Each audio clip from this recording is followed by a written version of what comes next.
Mga kadropa yung aking team leader. Ano pala, yung team leader namin. So sobrang init kasi dito. At yung unang magpe-perform ay 2 oras na nagpre-preparasyon.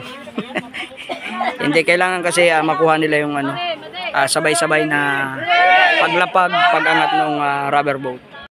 Ulit, hawak na, taas na.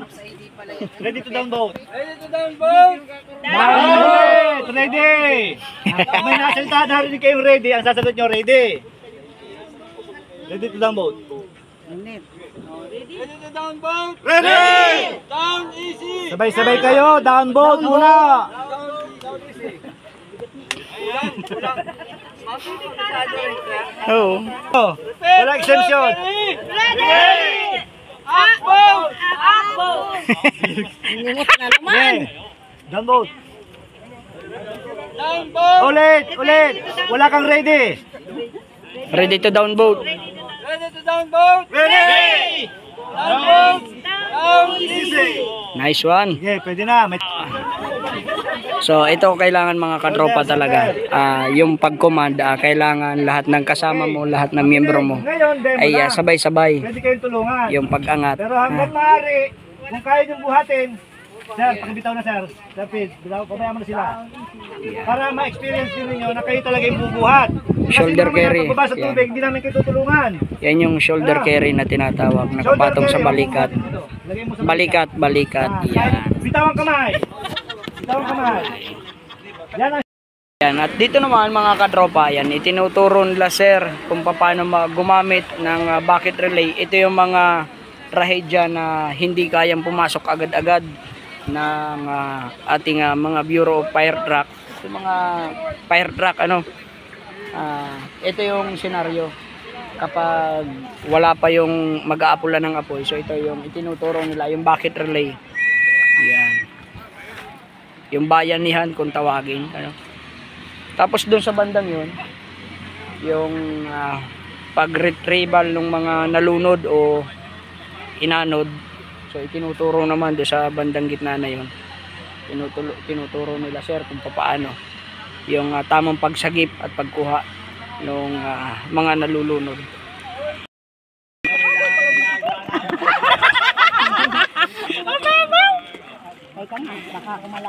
Nalulunod na si Bernal! Nalulunod na! Lamang dito ang malaki ang ilong? Sa totoo, ma'am, naka-vest din yung sasagip. Hindi. Tapos yung sasagip, hindi rin naka-vest. Kaya talagang dapat ang masagip. Dati. Oo. Dati. Ay, pagulpi. Bahala na kayo dyan. Ay, buhay ninyo. Kawasa magpara... Ito na, nag-uumpisa na yung unang batch ng paggamit ng rubber boat. Yan. Ay sila. Siyempre kasama si Sir Lausin. Yan. Kailangan yan mga katropa, lalo na sa panahon ng tag-ulan, bagyo, at talagang kailangan marunong tayong gumamit ng rubber boat kung sakasakali man. So yun mga katropa, ito na yung second batch at barangay Bulhao. Yan, so sila na yung sunod na magpe-perform. Yan, syempre tinuturuan pa rin ni Kuya Mel kahit papano para mas sigurado yung paggamit ng rubber boat. Yan.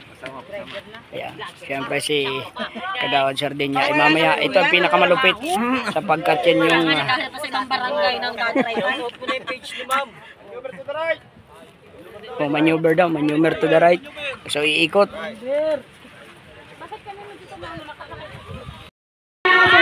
Picture taking na kami. Natapos na yung 3 days training namin. Kasama natin yung iba't ibang barangay, syempre. 7 barangay yung nag-participate dito. Dito ka no. Tabi tayo. Bulhao, San Francisco, Lahatan. Ang mahuli kaya. Siyempre kasama natin yung barangay Bulhao.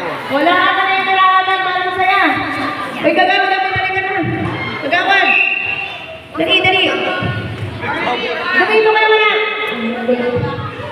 Teka lang, wait, di ba play? Okay, ready? Yan si Ma'am Ness talaga. Maingay talaga yan mga katropa. Hindi ako malangis yan. So, sumama si Mitsuki. Okay, ready? Thank you so much guys sa So, yun, pagpapalagay po ng batch 4. Maraming salamat po. And ingat sa pag-uwi. Nagtanggap na kami ng certification at susubok kaming sumali sa balikatan na ngayong September 7. Yan naman sa Labo River gaganapin at susubukan namin lahat ng pinag-trainingan namin. Siyempre, shout out dito kay Madam. Dugtong Buhay Vlog. Subscribe ninyo mga katropa. At marami kayong matutunan, marami kayong malalaman patungkol sa mga pag-rescue. Yan, siyempre kala Sir. Yan yung aalalay sa amin palagi. Yan, kay Sir Mel. Itago ninyo yung chinelas pag yan ay nandyan lagi. Remate yan dyan. So maraming salamat. At tapos na yung aming day trip training. Yan. Thank you sa lahat ng mga trainer.